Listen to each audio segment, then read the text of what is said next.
Okay. It's very, very true that we do struggle with that, especially for upcoming companies. So I will bring my experience because I have worked in a setup where it was an upcoming agile scrum team, and I've worked in one that's, stable. So totally different on how we handle things. But the main struggle that comes in is we are always not it's not easy to make decisions. Yeah. Ideally, the Scrum should be independent and the PO should be able to make decisions for the team and be able to negotiate with the team on how you can finally deliver value after a certain period of time. Depends with how you organize. Maybe you want to deliver value after 3 months or 6 months. It just depends. But sometimes it is a struggle because we may have stakeholders that come in with their own priorities, and this is what they want to go in. And when we look at how agile works, ideally that is not supposed to happen. So certain things that I think can help out product owners from going through that kind of situation is, one, ensuring that you work with your stakeholders and you bring them in. By that, I mean always try to explain to the stakeholders what you're building. I figured after some time while working as a PO that some stakeholders struggle because for them, they are up here, but the rest of you are down here struggling with your challenges. So you're all not working on the same path. So bringing them in really, really wins them, and pulling them to your level and working with them, telling them, this is what I'm doing. This is where we started. This is where we're going. This is how we're going to follow things. This is the product we deliver after this kind of period really helps. And one thing with stakeholders is if you ask for help, they come on board completely into your team. So they'll always have your back because you made them feel needed through the process of your development. So that's one thing. The other thing is, as a PO, while trying to come up with a roadmap, it depends with the organization. Some organizations have product managers who do that. But if a PO is going to come up with a product roadmap and the features they want to build, have prior meetings with the stakeholders. Yeah, there's a game we once played and I saw it really work for us, and it's called the invest game. Have stakeholders invest in features that they think are important to them and to the customer at the end. So having that then sets priority for you as a PO. It blocks what is it called? It stops the interruptions when your team has already started work because you are aligned with the stakeholders. So there's no more pushback. You have the free will to make decisions.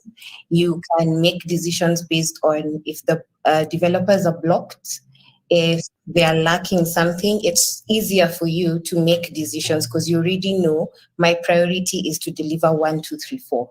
It is also easier to, lay off a few features if you cannot achieve. And because you know priority, if my timeline is August and we don't meet, I can lay off the following features, and it's easy to explain to stakeholders why you did not achieve the other features that you already set.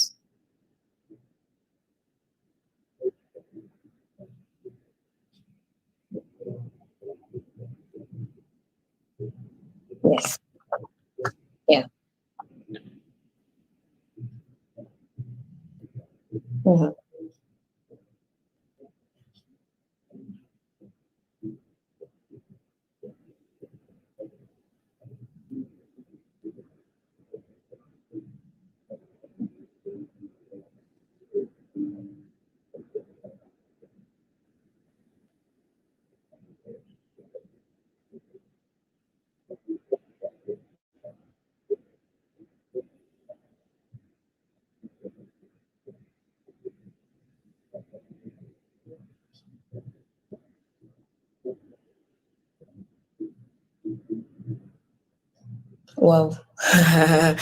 um, for me, I think it's built over time. Yeah, we go through certain challenges, and that's what makes you, build certain relationships. For example, when we refer to the pillar of relationship management, when you start, because peers struggle a lot with autonomy. Yeah, we really do struggle with that. And when you start, you want to be the one who's saying yes, no, and all that. But you might find a stakeholder who's not happy with you. So with time, you have to, align yourself to build things like that. And because the product owner is, I usually say, the bridge between the development team and the customers, you have to constantly listen to what customers are trying to talk about. Yeah. So we have to, at all times, be aware that we are just not working for the development team only, but at the same time, we are responsible for what our customers think, what our stakeholders think. So it's more of sitting in a place, and you need to have an open mind and a general view on who you do interact with, and try balance it off. Because at some point, when you come to customers, you have to listen to them. If you don't listen to their feedback, your product will not go through the market. So you just have to figure out a way to balance. I don't think I have a perfect way to tell people this is the way to balance, but I usually say experience is the best teacher. So depending with your organization, you can maneuver your way through knowing who you interact with.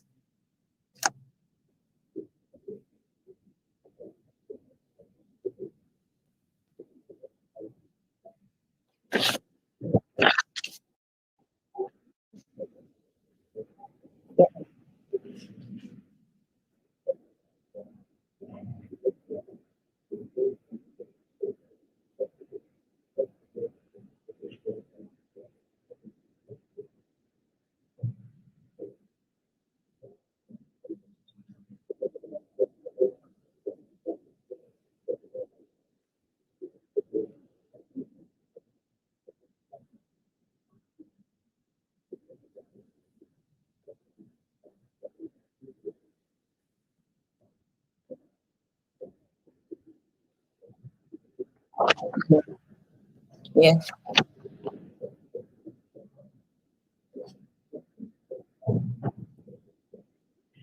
No.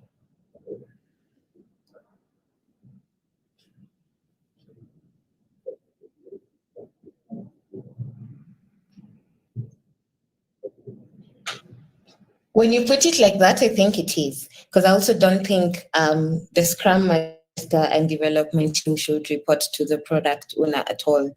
You should work together and collaborate with the product owner to finally have the output. I know sometimes it might be considered like that because the product owner has to be involved in every single decision that's being made. Like you have to ask the product owner, can we go north? Yes. Can we not go? Can we not do this? Let's do this. So the product owner has to have the final decision, and maybe that's why it looks like the devs and the Scrum team report to the product owner. But ideally, it's not supposed to be like that. The product owner in a Scrum environment defines the what and the why. That's our purpose completely. And then the devs team define the how they want to do it. The Scrum Master is there to push, uh, remove any blockers they have, clarify, get the people needed for this train to move. Yeah. So it's more of collaboration and not in any hierarchy that reports to me. But at the same time, as we say that, our product decisions have to be the product owner's role because we understand what the market wants, what the customer wants, or what the stakeholders want. Again, depends how your organization is structured.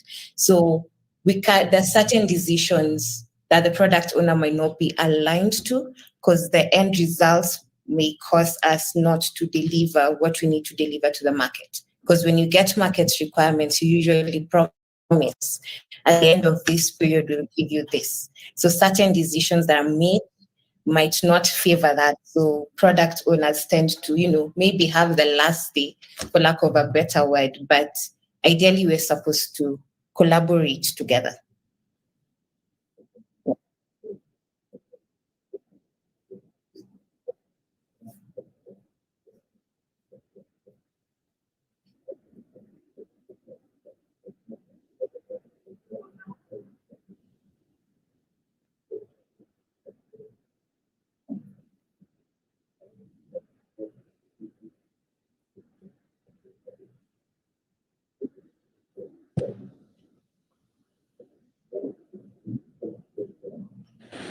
Job, I think I have some input with regards to what Suzette has just said. I know the PO is the person who decides. I mean, who guides on the what. I feel as we mature, as I found myself, and again, as I find myself maturing within the space, when you make data driven decisions, it allows for a bit more autonomy with everyone else. So what am I saying? So for example, if you're trying to do, I don't know, a solution for the market that needs people to be able to, I don't know, get better cows or whatever it is that you're trying to do from the market, isn't it? If the teams are empowered with proper information, proper data to be able to make decisions, then it unburdens the PO to have to make the final, because you're all looking at it objectively and thinking, okay, so this is what you're trying to achieve. Then as a team, you're better placed to be able to make a decision as opposed to leaving it to one person who is always the PO. Because again, the problem with that is that if the team is always being given matching orders, like I understand why I'm doing it, but if you keep giving them matching orders, what tends to happen is they shrink back and they relax. Then now you end up, even if they had valuable inputs to give you, you find that they shrink back because, I mean, after all, the other person is always giving the information. So just my thoughts.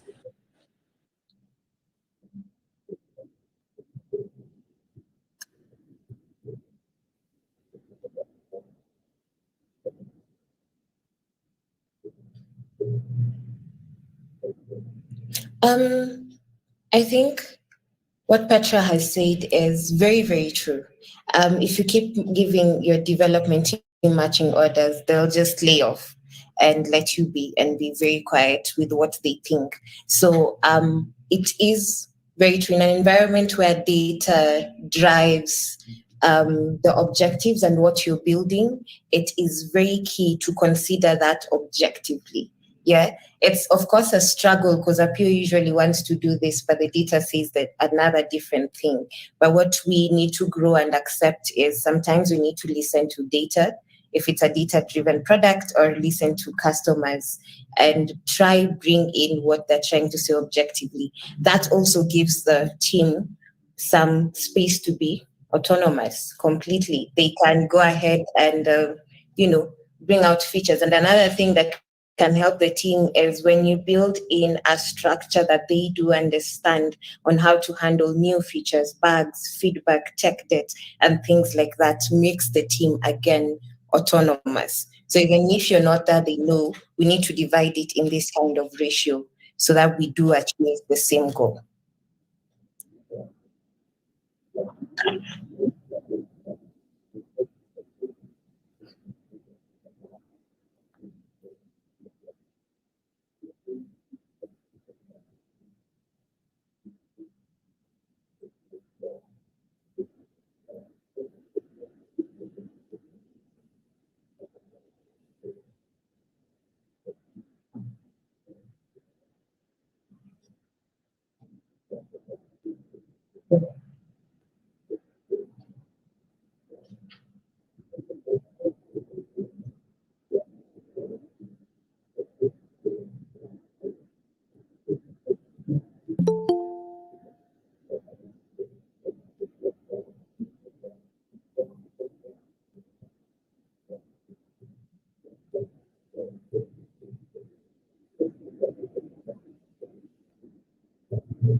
So there are various ways that that can be done, and that is one, frequent focus groups is very, very important.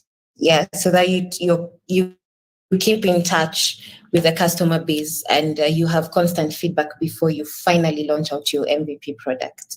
And in the focus groups, as you have said, prototype. So once the design team, actually, even before development starts, once you work with the design team and have a prototype out, it is good to take it out to your focus group. Yeah. When we start building a product, we usually have a target market. So get people from that target market to go through the process. And there's one format that I saw really working well that allows people to give you more feedback. The empathy path. What do I feel? What do I see? What am I hearing? Sorry. And I think the other one is touch, if I'm not wrong. I've forgotten it. It's been a while since I used it. But that path allows people to tell you what they feel about your product, what they hear your product say, what are they seeing, the benefit of your product. So it gives you enough feedback, and then you can go back, change it to the design team, and every time the development team has finished, because again, agile, we either work in 1 week or 2 week sprints. So after every sprint, there's a showcase, there's something out that can be sent out to focus groups to test, and you constantly have that feedback. So that makes you keep in touch with your customer base and helps you deliver the right thing at the end of the period.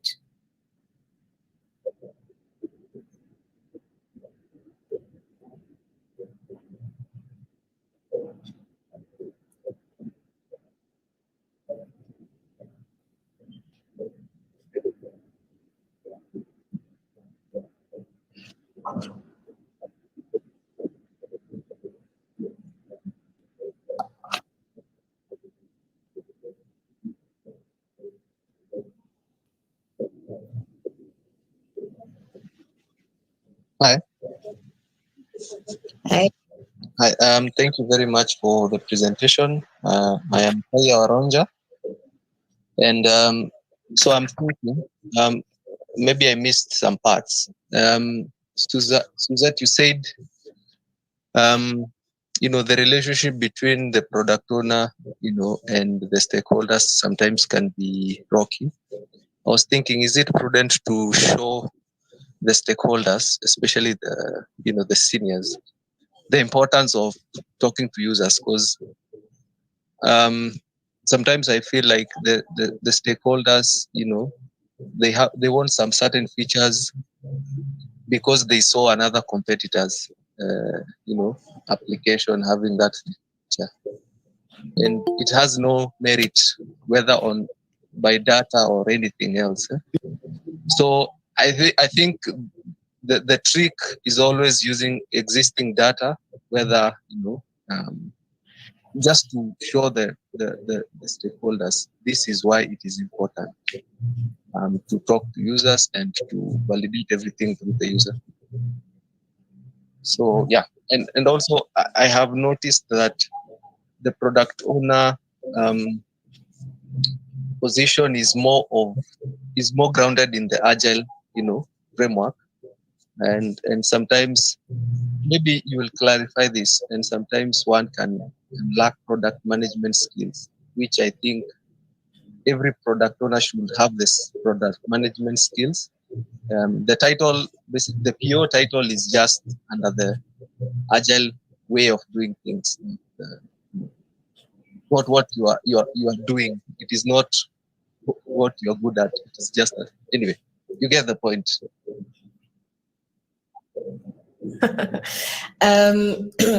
So, Waronja, I do agree with you. It is at times very difficult to align with the stakeholders. And yes, they do see a feature on one app and they want that feature on this app, and it might not work for the customers. So I do agree with you. It is very important to walk the stakeholders through what you're trying to do and show them the data.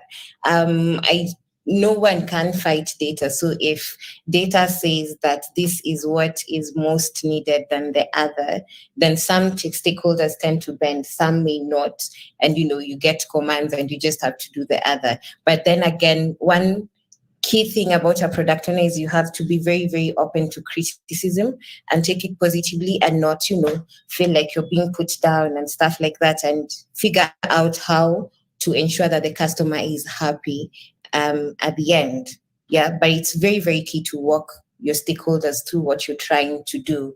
Even invite them when you're going to get feedback from your customers.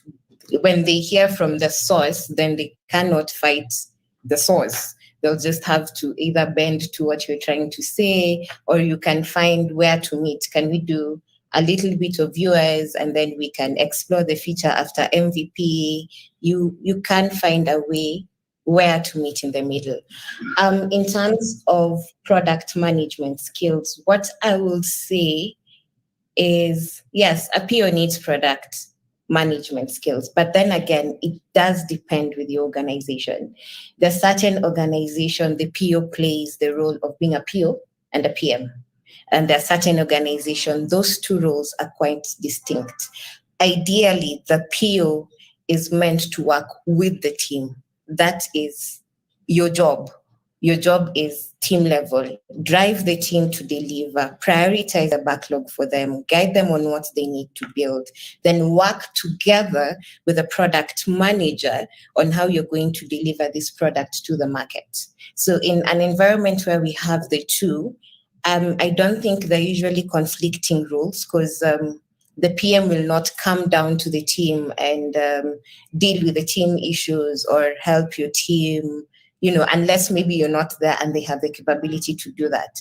But then when you wear both hats, it's very important to have product management skills, because then they'll come in when you are doing roadmap, when you're going live, the go-to market, when you're trying to identify the risks. And I know my former boss kept telling me about metrics, analyzing the market, the performance. So that's where the product management skills come in for the PO. So it is important, but then it depends on the kind of organization you work for and the structure that they have.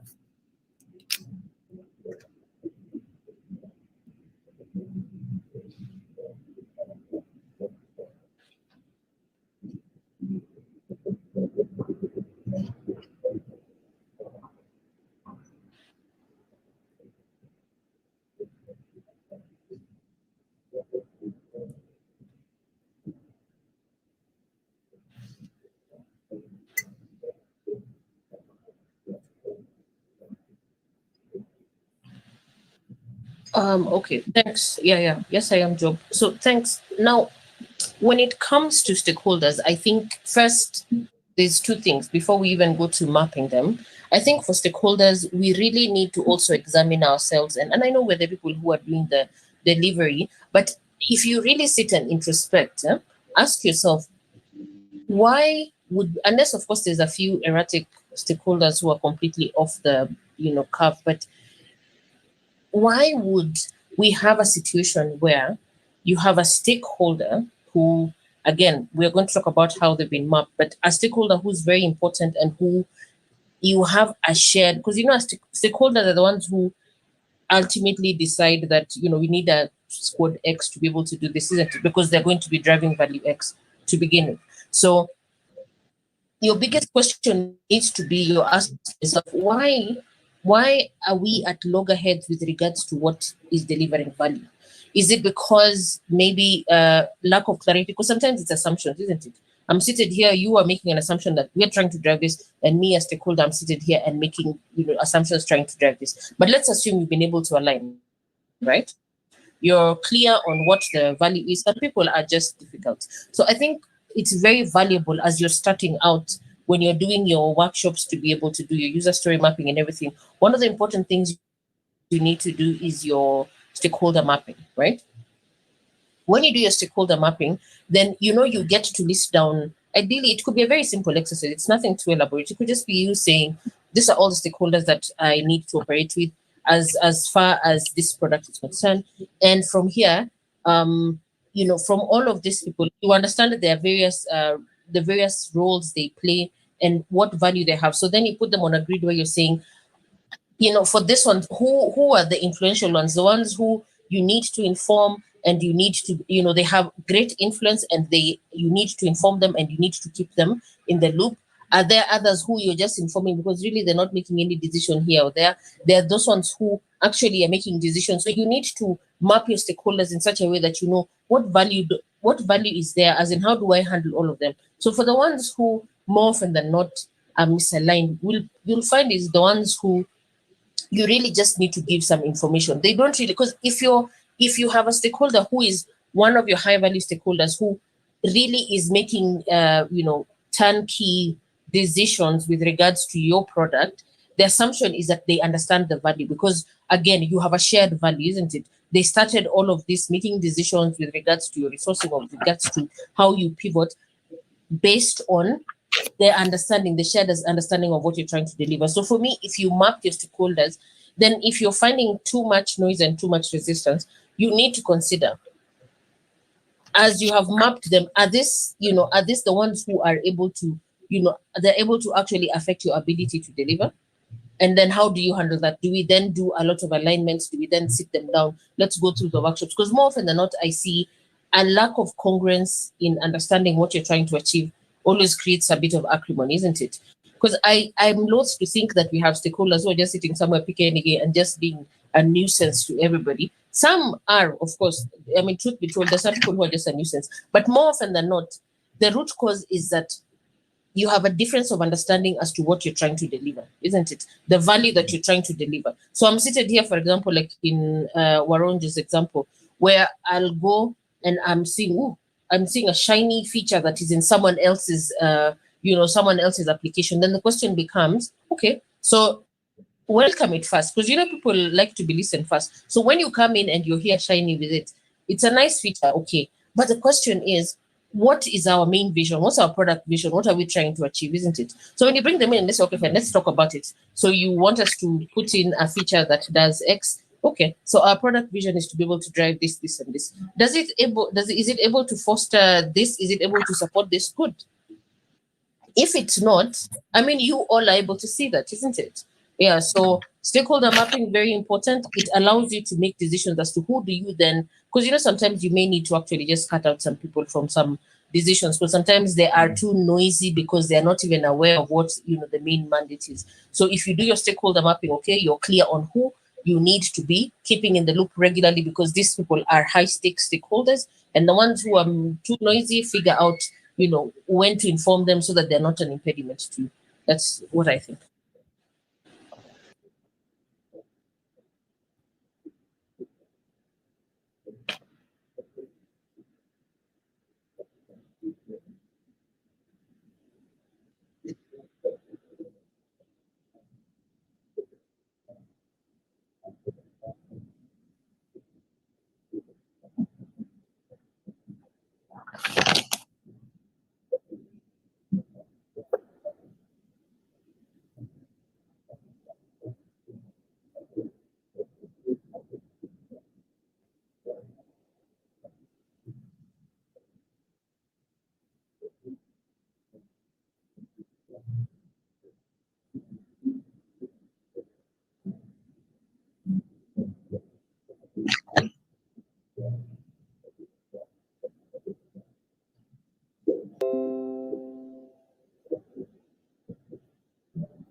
Yes. So I have been in a situation where I have worked with different squads to try achieve the same thing. And one thing is the way you have talked about vision. So I don't know if I should bring it here, but then the product owner is the carrier of the product vision. Yeah, you bear you carry the vision of where you need to go. And by doing that, I'm wondering how to put this, but are going off my mind. But so when you have one vision, what it helps is it puts your team into a position where they focus on one.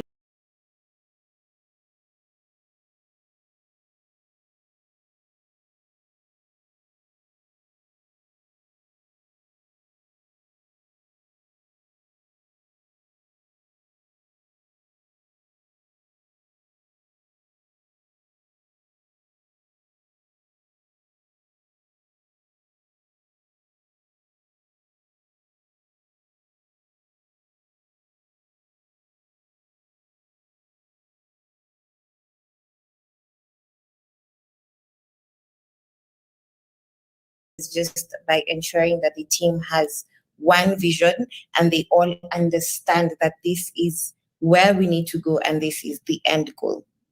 Then, of course, while they're working, they will always drive to that. And then another thing is always ensure the priority is towards your product vision. So how you prioritize your backlog is very, very important. It drives towards the vision. It allows the team meet the product vision.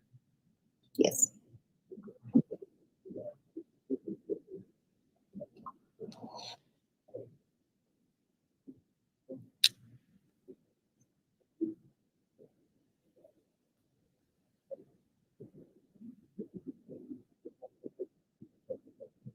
Yeah.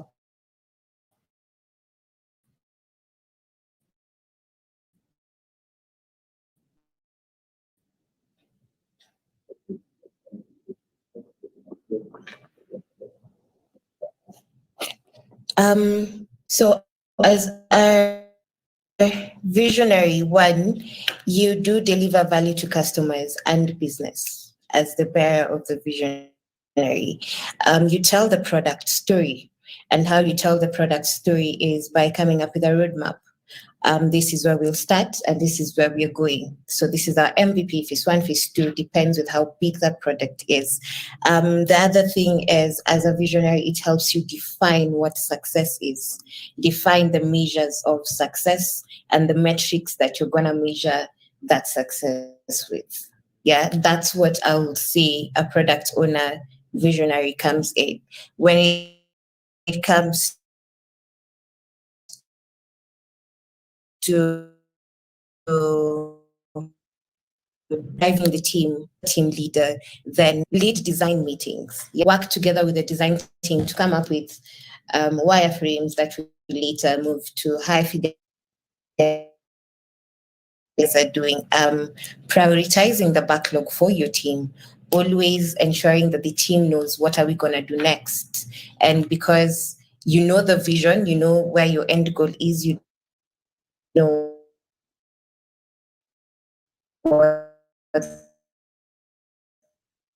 them before feature two, easy for your team to align to a prioritized backlog and actually go together with your plan and help you achieve your goal.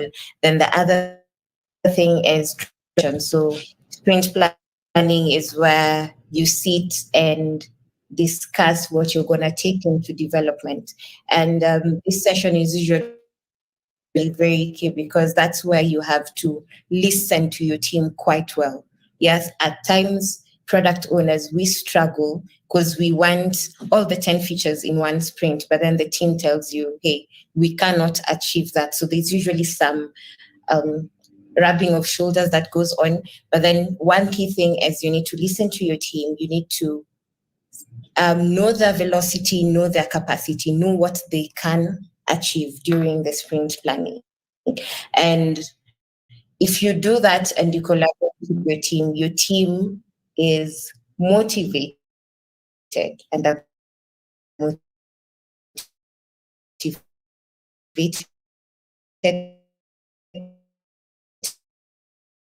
The customer ambassador, your work as a product owner is to understand the customer understand where they're coming from, understand what they need. Champion design thinking session. Design thinking session is where you invite a few customers and take them through the design journey and just have them tell you if it's something they like. Is it tedious? Is it something interesting? And you might find that other customers can give you ideas that you guys never thought about and you can include. Another thing is building relationships, with customer, with your delivery team and your key stakeholders. So that's where I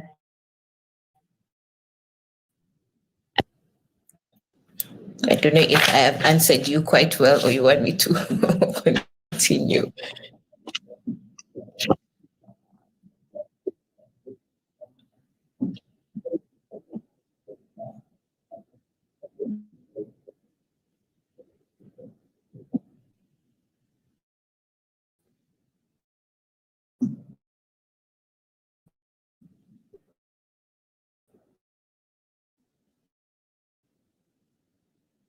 Just me?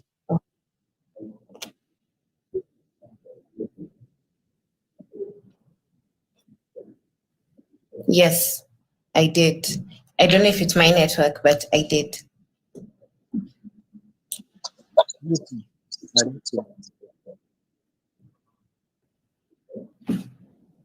Good.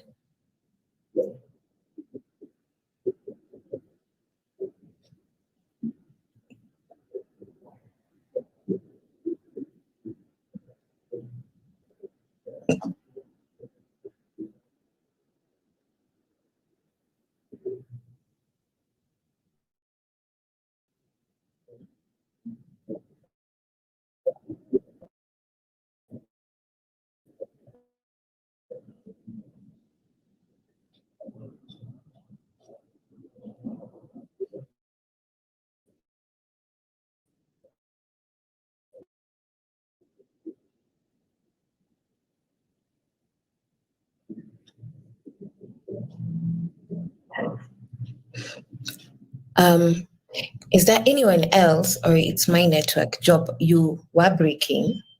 Yeah, he was breaking. Yeah, breaking. So I didn't get your question quite clearly.